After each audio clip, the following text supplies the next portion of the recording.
வணக்கம். இது "இங்க என்ன சொல்லுது" பாட்காஸ்ட். நான் ஸ்வர்ணா. இன்னைக்கு நான் உங்க கூட ஷேர் பண்ணிக்க போற விஷயம் என்ன அப்படின்னா, டிப்ரஷன். இந்த டேர்ம் வந்து நம்ம அடிக்கடி கேள்விப்படுறோம்.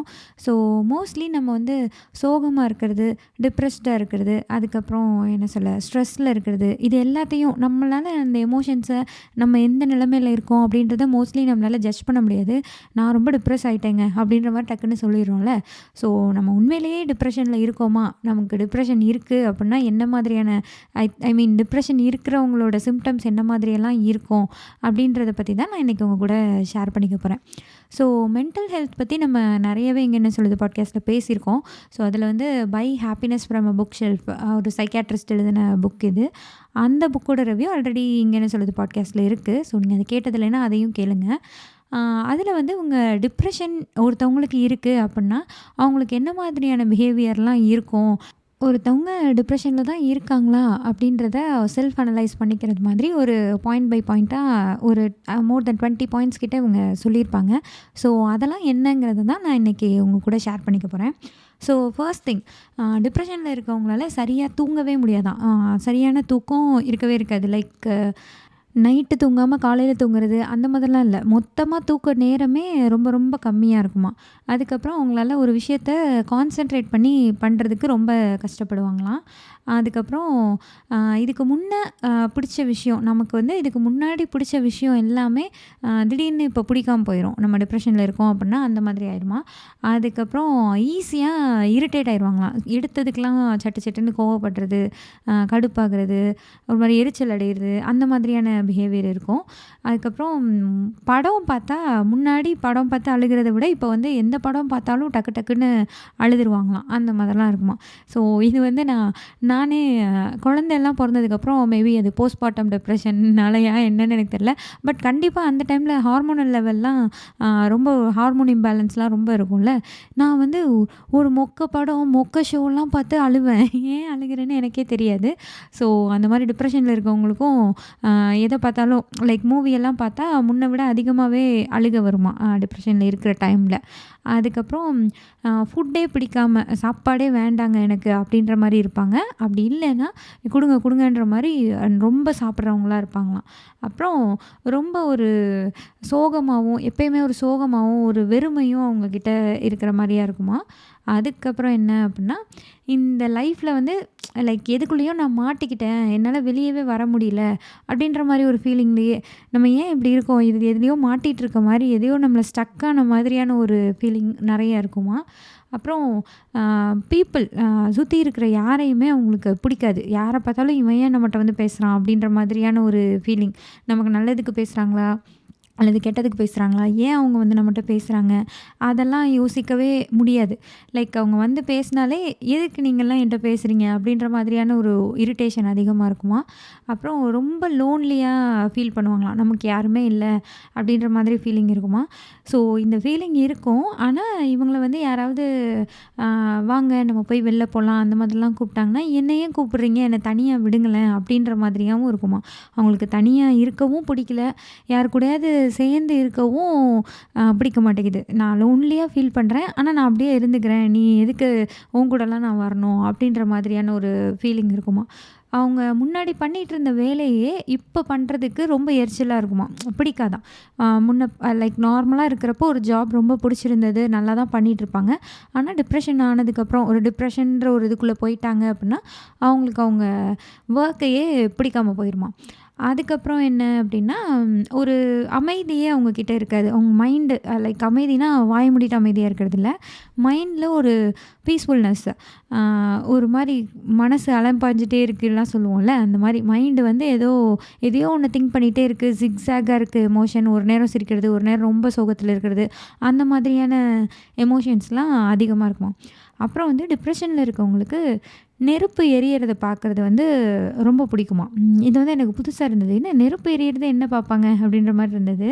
ஸோ அது வந்து என்னென்னா, நம்ம உள்ளுக்குள்ளே வந்து மனக்குமுறல்கள்லாம் சொல்லுவோம்ல, அந்த மாதிரி ஒரு பர்னிங் சென்சேஷன் லைக் உள்ளே வந்து ஒரு நெருப்பு கொழுந்து விட்டு எரியிற மாதிரியான ஒரு ஃபீல் அப்படி இருக்குமா. ஸோ அவங்களுக்கு வந்து இந்த எரியிற நெருப்பை பார்க்கையில அது கொஞ்சம் நல்லா இருக்க மாதிரி இருக்குமா. நான் அவங்கள மாதிரியே அது இருக்குது அப்படின்ற மாதிரியான ஒரு ஃபீல் தருமா. ஸோ அவங்களுக்கு அது பிடிக்குமா. அதுக்கப்புறம் தன்னை தானே கொன்னுக்கலாமா, அதோட சூசைட் தாட்ஸ்லாம் அடிக்கடி வந்துகிட்டே இருக்குமா. அப்புறம் நம்ம பொறக்காமலே இருந்திருக்கலாம், நம்ம ஏன் தான் பிறந்தோம், எதுக்கு தான் பிறந்தோம் அப்படின்ற மாதிரியான தாட்ஸ் அடிக்கடி வருமா. அதுக்கப்புறம் என்ன அப்படின்னா, பழசை நினச்சி ரொம்ப யோசிச்சுட்டே இருக்கிறது.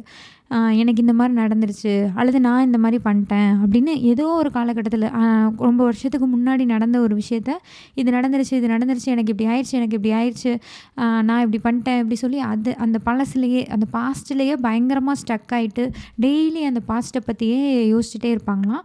அப்படி இல்லைன்னா ஃப்யூச்சரை பற்றி, நான் இந்த வேலையில் இருக்கேன், எனக்கு என்ன, எனக்கு வந்து ஒரு நல்ல லைஃப் எப்படி அமையும், எப்படி கல்யாணம் ஆகும், எப்படி நான் என் குழந்தைங்களெல்லாம் படிக்க வைப்பேன், அந்த மாதிரி ஃப்யூச்சரை பற்றி அந்த ஆங்ஸைட்டி அதிகமாக இருக்குமா. ஸோ இந்த 2ல் ஒன்று இருக்குமா. பாஸ்ட் நினச்சிட்டே ஒன்று அதே இடத்துல ஸ்டக் ஆகி மூவ் ஆக முடியாமல் இருப்பாங்க, அல்லது வரப்போகிற ஃப்யூச்சரை நினச்சி அவங்களால ப்ரெசண்ட்டில் ஹாப்பியாக இருக்கவே முடியாது. அது 2ல் எதையோ ஒன்று, அதாவது அவங்க பழசையோ இல்லை அப்புறம் வரதையோ நினச்சிட்டு ப்ரெசண்ட் லைஃப்பை வாழவே முடியாமல் ரொம்ப தவிப்பாங்களாம்.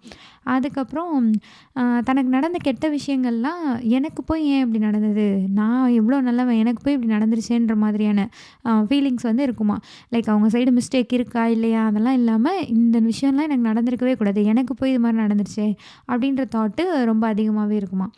அப்புறம் எப்பயுமே ஏதோ ஒரு விஷயத்தினால கில்ட்டியாகவே ஃபீல் பண்ணுவாங்களாம். லைக் என்ன சொல்ல, நாம் ஏதோ தப்பு பண்ணுறோம் அல்லது தப்பு பண்ணிட்டோம் அந்த ஃபீல்லையே ரொம்ப கில்ட்டியாகவே இருப்பாங்களாம், ஒரு கில்ட்டி கான்ஷியஸோடையே இருப்பாங்களாம். அதுக்கப்புறம் அவங்க என்ன பேசுகிறாங்க, என்ன செய்கிறாங்க அப்படின்னு ஒவ்வொன்றையுமே யோசித்து பண்ணுவாங்களாம். ஒவ்வொரு விஷயத்தையும், ஒவ்வொரு வார்த்தையும் கான்ஷியஸாக சொல்ல ஆரம்பிப்பாங்களாம், ஒவ்வொரு செயலையும் கான்ஷியஸாக பண்ண ஆரம்பிப்பாங்களாம் ரொம்பவே. அப்புறம் என்னதான் டயர்டான டேயாக இருந்தாலும் நைட்டு எப்போ தூங்கினாலும் ஒரு 3 மணிக்கெல்லாம் எந்திரிச்சிருவாங்களாம். 3 மணிக்கெலாம் எந்திரிச்சிட்டு அதுக்கப்புறம் தூக்கமே வராதான் அவங்களுக்கு, அந்த மாதிரி இருப்பாங்களாம். அப்புறம் அவங்களுக்கு என்ன இருந்தாலுமே இப்போது காசு, இப்போ ஒரு லைக் என்ன சொல்ல, ஒரு 30,000 சம்பாதிக்கிறாங்கன்னா எனக்கு இன்னும் வேணும், அந்த மாதிரி அந்த தாட் ரொம்ப இருக்குமா. இது எனக்கு பத்தவே பத்தாது, அகைன் அதை விட ஒரு கூட வாங்கிட்டாங்கன்னா அப்பையும் அது பத்தவே பத்தலை அப்படின்ற மாதிரியான தாட்ஸ் இருக்குமா. அப்புறம் டைம் வந்து அவங்களுக்கு ரொம்ப ஸ்லோவாக பாஸ் ஆகிற மாதிரி இருக்குமா. நேரமே போக மாட்டேங்குது, ஏன் இந்த நாள் இவ்வளோ ஸ்லோவாக இருக்குது அப்படின்ற மாதிரியாக தோணுமா. அப்படியே டைம் வந்து ஃப்ரீஸ் ஆயிடுச்சோ அப்படின்ற அளவுக்கு கூட ரொம்ப டைம் அதிக நேரம் இருக்கிற மாதிரி, ஒரு நாளில் அதிக நேரம் இருக்கிற மாதிரி டிப்ரெஷனில் இருந்தாங்கன்னா அவங்களுக்கு ஃபீல் ஆகுமா. ஸோ அப்புறம் வந்து தன்னை பற்றின அந்த சுய மதிப்பீடு இருக்கும்ல, செல்ஃப் எஸ்டீம், தன்னை பற்றின ஒரு மதிப்பீடு வந்து ரொம்பவே கம்மியாக, என்னால் இதெல்லாம் முடியாது, அதெல்லாம் முடியாது, ஸோ என்னால் இவ்வளோ தான் முடியும் அப்படின்னு அவங்கள பற்றின லோ செல்ஃப் எஸ்டீம் வச்சுருப்பாங்களாம். அதுக்கப்புறம் என்னென்னா, இதுக்கு முன்னாடி அவங்க ஆசைப்பட்ட விஷயம்லாம் இருக்கும்ல. ஃபார் எக்ஸாம்பிள் நான் சொன்ன மாதிரி சேலரி, எனக்கு ஒரு 40,000 சம்பளம் இருந்தால் நல்லாயிருக்கும் அப்படின்னு நினச்சிருப்பாங்க. அந்த 40,000 கிடைச்சோன்னே அதுக்கு ஒரு கிரேட்ஃபுல்லாவோ அல்லது இது கிடச்சிருச்சேன்னு சந்தோஷப்படவோ அந்த மாதிரிலாம் அவங்களால முடியாதான்.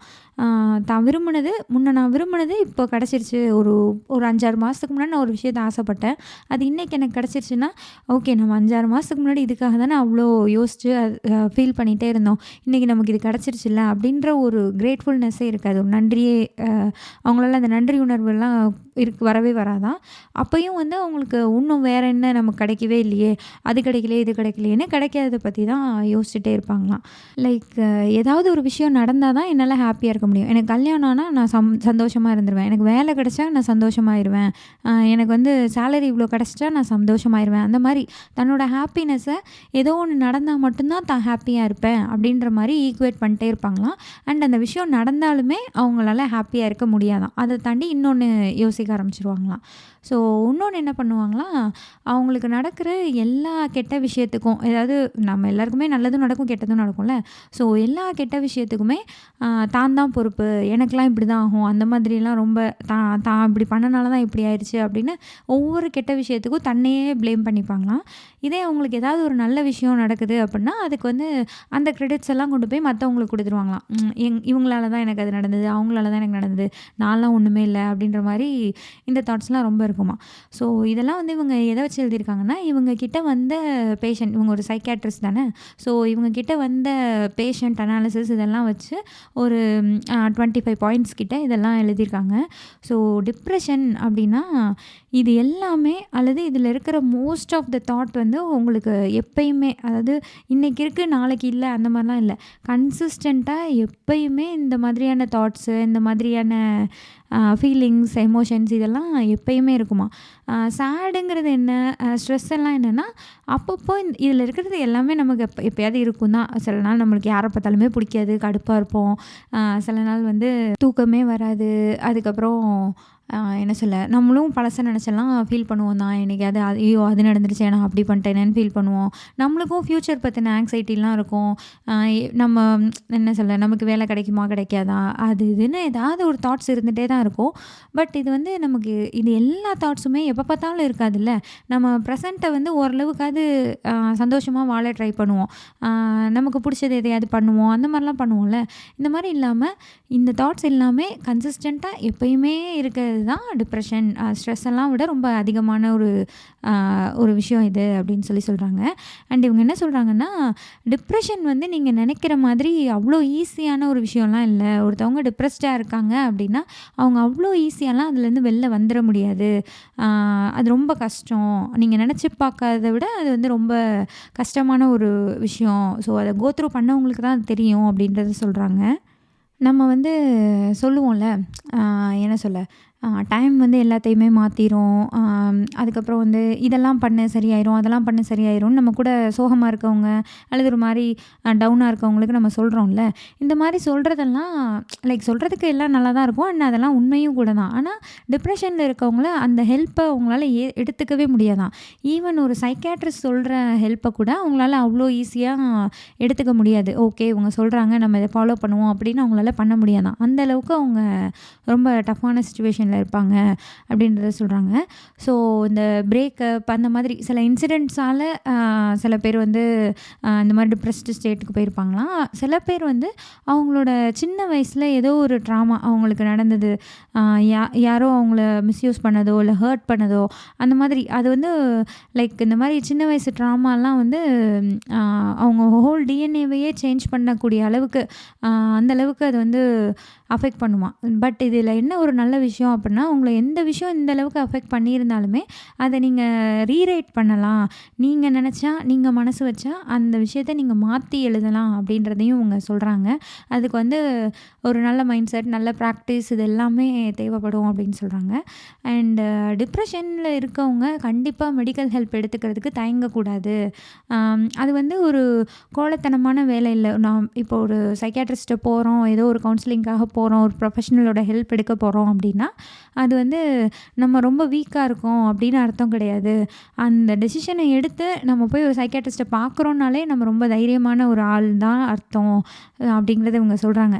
ஸோ நம்ம வந்து என்ன சொல்ல, இது நம்ம ஒரு டிப்ரெஷனில் இருக்கோம் அல்லது நம்ம கூட இருக்கவங்க யாரோ அந்த மாதிரி இருக்காங்க அப்படின்னு நமக்கு தெரியுது, நம்ம பார்க்குறோம் அப்படின்னா நம்ம வந்து இந்த மாதிரி ஒரு கண்டிப்பாக ஒரு சைக்காட்ரிஸ்ட்டை கன்சல்ட் பண்ணுறதுல எந்தவித தப்புமே இல்லை அப்படின்றத அந்த புக் ஃபுல்லாகவே அவங்க சொல்லியிருந்தாங்க. அட்லீஸ்ட் நீங்கள் வந்து இந்த மாதிரி போகிறவங்கள அவங்களுக்கு ஏதோ பிரச்சனைங்க அப்படின்ற மாதிரி ஒரு கண்ணோட்டத்தோடு பார்க்காதீங்க. மென்டல் ஹெல்த் ரொம்ப முக்கியம் அப்படின்றது தான் ரொம்பவே இவங்க வலியுறுத்திட்டே இருக்காங்க. அண்ட் மென்டல் ஹெல்த் வந்து ஃபிசிக்கல் ஹெல்த்தையும் ரொம்பவே பாதிக்கும் அப்படின்றதையும் இவங்க சொல்கிறாங்க. ஆக்சுவலி இது உண்மை தான். லைக் இது வந்து என்ன சொல்ல, ஹார்ட் அட்டாக்ஸ்லாம் வருதுல்ல. சில பேர் ரொம்ப ஸ்ட்ரெஸ் ஆயிட்டாங்கன்னா, அவங்களுக்கு ஹார்ட் ஃபெயிலியர் ஆயிரும். ரொம்ப அவங்களுக்கு பதட்டமோ, பயமோ அந்த மாதிரி அவங்களால ஹேண்டில் பண்ண முடியாத எமோஷன்ஸ் வரையில லைக் மத்த ஹெல்த் கண்டிஷனும் இருக்கும் தான். பட் இருந்தாலும் அந்த அந்த ஒரு ஸ்ட்ரெஸ்ஸுன்ற ஒரு ஹார்மோன் அதிகமா இருக்கையில தான் ஹார்ட் அட்டாக்ஸ்லாம் கூட நடக்குது. எனக்கே நான் என்ன எக்ஸ்பீரியன்ஸ் பண்ணியிருக்கேன் அப்புட்ன்னா, எனக்கு வந்து ஒரு ஸ்டொமக் பெயின் வரும். லைக் அது வந்து மாசம் மாசம் வரும். அதாவது not related to menstrual or something. இது வந்து சம்மந்தமே இல்லாம வரும். திடீர்னு இந்த மாரி எனக்கு ஒரு ஸ்டொமக் பெயின் வந்துட்டே இருக்கும். ஸ்கேன்லாம் எடுத்து பார்த்து எல்லாமே நார்மலா தாங்க இருக்கு. உங்களுக்கு ஒண்ணும் பிரச்சனைலாம் இல்லங்க. அப்படின்ற மாரி ஃபுட்டெல்லாம் என்ன சாப்பிட்டீங்க? ஏது? அதெல்லாம் பார்த்தாங்க. பட் எல்லாமே நார்மலா தான் இருக்கு. ஒண்ணும் பிரச்சனை இல்லன்னு. லாஸ்ட்டா என்ன சொன்னாங்கன்னா, உங்களுக்கு மேபி ஸ்ட்ரெஸ்ஸால வரலாம் அப்படின்றது சொன்னாங்க. ஸோ ஸ்ட்ரெஸ்ஸால என்ன ஸ்டொமக் பெயின் வரப்போகுது அப்படின்ற மாரி தான் எனக்கு தோணுச்சு. பட் என்னன்னா, நான் முன்னெல்லாம் என்ன செய்வேன்னா, லைக் இனிஷியலா இந்த மாரி நான் ப்ரெக்னன்சிலேருந்து எனக்கு இந்த மாரி வர ஆரம்பிச்சது. ஸோ அதுக்கப்புறமும் நான் வந்து மாசம் மாசம் நான் ஆக்சுவலி வெயிட் பண்ணுவேன். 20ஆம் தேதி கிட்ட எனக்கு இந்த மாதிரி ஒரு பெயின் வரும். அல்லது 10ஆம் தேதி கிட்ட இந்த மாரி எனக்கு ஒரு பெயின் வரும். அப்படின்னு நானே லாஸ்ட் மந்த் எந்த டேட்ல இந்த மாரி எனக்கு திடீர்னு பெயின் வந்தது. அதுக்கப்புறம் திரும்ப அந்த பெயின் இந்த அரவுண்ட் இந்த டேட்ல வந்துருமோ அப்படின்ற மாரி நானே அதுக்காக வெயிட் பண்ணுவேன். லைக் என் மைண்ட்லேயே அதை தான் நான் திங்க் பண்ணிகிட்டே இருப்பேன். லைக் நம்ம அதை பற்றி ரொம்ப திங்க் பண்ணி நம்மளே நம்ம ஸ்ட்ரெஸ் நான் அப்படி தான் பண்ணேன். என்ன நானே கொஞ்சம் ஸ்ட்ரெஸ்ஸுக்கு உள்ளாக்கிக்கிட்டேன். எனக்கு வந்துருமோ எனக்கு பெயின் வந்துருமோ அப்படின்ற மாதிரி. லைக் எப்படி இருக்கும் அப்படின்னா, ஒரு அது அது என்ன பெயினோ என்னவோ எனக்கு இன்னமும் தெரில. லைக் ஒரு 6 ஹவர்ஸ்க்கு என்னால் அந்த பெயினை தாங்கிக்கவே முடியாது. பயங்கர பெயின்ஃபுல்லாக இருக்கும். அதுக்கப்புறம் வந்து கொஞ்சம் அதுவாக போயிடும். அது என்னன்னு எனக்கு தெரில. மெடிசன் எடுத்தாலும் என்ன பண்ணாலும் அது ஒன்றுமே சரியாகவே ஆகாது. அந்த 6 மணி நேரம் அந்த பெயின் இருக்கும், அப்புறம் போயிடும். ஸோ இது ரொம்ப விசித்திரமாக இருந்தது. எனக்கு கரெக்டாக அதை ஜட்ஜ் பண்ணவும் முடியல. எனக்கு கரெக்டாக அதை கன்வே பண்ணவும் முடியல டாக்டர்ஸ் கிட்ட. ஸோ இந்த மாதிரிலாம் இருந்தது. அண்ட் நான் வந்து வாக்கிங்லாம் போக ஆரம்பித்து இந்த மாதிரி எனக்கு மாதம் மாதம் இப்படி ஒரு பெயின் வரும் அப்படின்றதையே நான் மறந்துட்டேன். லைக் அதை பற்றி நான் திங்க் பண்ணுறதையே ரொம்ப குறைச்சிட்டேன். ஸோ அதுக்கப்புறம் எனக்கு அது அதுவாக போயிடுச்சு. ஸோ எனக்கு இது தெரில. மேபி ஃபுட் ஹேபிட்ஸ், வாக்கிங் அதெல்லாமும் தான் ஹெல்ப் பண்ணியிருக்கோம். அண்ட் மெயினாக நான் என்ன நினைக்கிறேன்னா, அதை பற்றி நான் யோசிக்கிறத ரொம்பவே கம்மி பண்ணிட்டேன். எனக்கு லைட்டாக ஏதாவது மேபி நம்ம ஏதாவது கேஸி ஃபுட் சாப்பிட்டு லைட்டாக ஒரு மாதிரி ப்ளோட்டிங் ஃபீல் வந்தால் கூட, ஐயோ எனக்கு அது ஸ்டொமக் பெயின் வரப்போதோ அப்படின்ற மாதிரி ஒரு ஆங்ஸைட்டி வருதில்ல எனக்கு. ஸோ அந்த பயம் வருதில்ல, அதுவே வந்து அந்த பெயினை உருவாக்கிரும் அப்படின்றது தான் இவங்க சொல்கிறது. லைக் நான் இது என்னோட எக்ஸாம்பிள்லேருந்து சொல்கிறேன். இந்த டாக்டரும் இந்த சைக்காட்ரிஸ்ட்டும் இதை தான் சொல்கிறாங்க. உங்களுக்கு வந்து நீங்கள் அதை பற்றியே ரொம்ப திங்க் பண்ணி ரொம்ப ஸ்ட்ரெஸ் ஆக்கிக்கிட்டு அந்த மாதிரி இருந்தீங்கன்னா, அது உங்கள் ஃபிசிக்கல் ஹெல்த்தையும் ரொம்ப பாதிக்கும். ஸோ உங்கள் மென்டல் ஹெல்த்துக்கும் உங்கள் ஃபிசிக்கல் ஹெல்த்துக்கும் ஒரு ஹார்மனி இருக்குது. ரெண்டும் வந்து சேர்ந்து ஒன்றா தான் ஒர்க் பண்ணணும். அந்த ஹார்மனி வந்து நீங்கள் ஒரு பீஸ்ஃபுல்லாக இல்லைன்னா ரொம்பவே மிஸ் ஆயிரும் அப்படின்றதையும் இவங்க சொல்கிறாங்க. அண்டு சைக்கியாட்ரிஸ்ட்டை போய் இந்த மாதிரி மென்டல் ஹெல்த்துக்காக மெடிசன்ஸ்லாம் கூட கொடுப்பாங்க இல்லையா? மெடிசன்ஸ் கொடுத்து அதை எடுத்துக்கிட்டு நார்மலாக இருக்க முடியும் அப்படின்னா, நீங்கள் மெடிசன் எடுக்கிறது சரி தப்பு அந்த கேட்டகரிக்குள்ளெல்லாம் நீங்கள் போகக்கூடாது. லைக் எல்லாரும் இருக்கிற மாதிரி என்னாலேயும் இருக்க முடியும். அதுக்கு ஒரு சோர்ஸ் இருக்குது. அதுக்கு நான் ஏதோ ஒரு என்ன சொல்ல, அது பேர் என்ன, ஃபார்மகாலஜி அதுக்கு வந்து எனக்கு ஹெல்ப் பண்ணுது அப்படின்னா, அந்த ஹெல்ப்பை நான் எடுத்துக்கிட்டு நானும் சந்தோஷமாக இருக்கிறதுல என்ன தப்பு இருந்துற போகுது. ஸோ அவங்கள வந்து நீங்கள் டிஃப்ரென்ஷியேட் பண்ணவே கூடாது. நீ மெடிசன் எடுத்துகிட்டு சந்தோஷமாக இருக்கியா, சும்மா சந்தோஷமாக இருக்கியா, லைக் இது வந்து நீ யோகா பண்ணனால தான் சந்தோஷமாக இருக்க, இல்லைன்னா உனக்கு சந்தோஷமே இருக்காது அப்படின்ற மாதிரிலாம் நம்ம சொன்னால் எப்படி இருக்கும். ஸோ அந்த மாதிரி தான். ஸோ இந்த மாதிரி மெடிசன் எடுத்துக்கிறவங்கள வந்து நீங்கள் ஜட்ஜ் பண்ணாதீங்க அப்படின்றதையும் இவங்க சொல்கிறாங்க. அண்ட் சைக்கியாட்ரிஸ்ட்டுமே அவங்களுக்கு தெரியும், ஃபார்மகாலஜிலாம் படித்து தான் வந்திருப்பாங்க. பிரெயினை வந்து கூறு போட்டு பார்த்து ஒவ்வொன்றும் மைக்ரோஸ்கோபிக் ஸ்டடி பண்ணிட்டு தான் வந்திருப்பாங்க. எக்கச்சக்க பேஷண்ட்ஸ் பார்த்துருப்பாங்க. ஒரு எக்ஸ்பீரியன்ஸ் இருக்கும். அதனால் வந்தோடனே இந்தாங்க இந்த மெடிசன் சாப்பிட்டிங்கன்னா நீங்கள் தூங்கிடுவீங்க, இந்த மெடிசன் சாப்பிட்டிங்கன்னா நீங்கள் சிரிப்பீங்க, அந்த மாதிரியெல்லாம் கொடுக்க மாட்டாங்க. உங்களை அனலைஸ் பண்ணி தான் கொடுப்பாங்க. ஸோ இதை பற்றின ஒரு புரிதல் வந்து உங்களுக்கு இருக்கணுன்றது தான் இந்த புக் ஃபுல்லாகவே அவங்க சொல்லியிருந்தாங்க. ஸோ இந்த டிப்ரெஷன்ற டாப்பிக்கை மட்டும் கொஞ்சம் தனியாக அந்த பாயிண்ட்ஸ் எல்லாம் சொல்லலாம் அப்படின்றதுக்காக தான் இந்த எபிசோட். ஸோ இந்த எபிசோட் எப்படி இருந்தது அப்படின்ற உங்களுடைய கருத்துக்களை நீங்கள் எனக்கு இன்ஸ்டாகிராமில் டிஎம் பண்ணுங்கள். அண்டு இங்கே என்ன சொல்லுது பாட்காஸ்ட் உங்களுக்கு பிடிச்சிருந்தது அப்படின்னா, ஃபாலோ பண்ணுங்கள், அப்புறம் ஷேர் பண்ணுங்கள். அண்ட் இந்த எபிசோட்லாம் கேட்குறதுக்கு நல்லா தான்ப்பா இருக்குது, கேட்கலாம் கேட்கலாம் கேட்குற மாதிரி தான் இருக்குது அப்படின்னு நீங்கள் நினச்சிங்க அப்படின்னா, உங்கள் ஃப்ரெண்ட்ஸ்க்கும் நீங்கள் ஷேர் பண்ணுங்கள். நன்றி, வணக்கம்.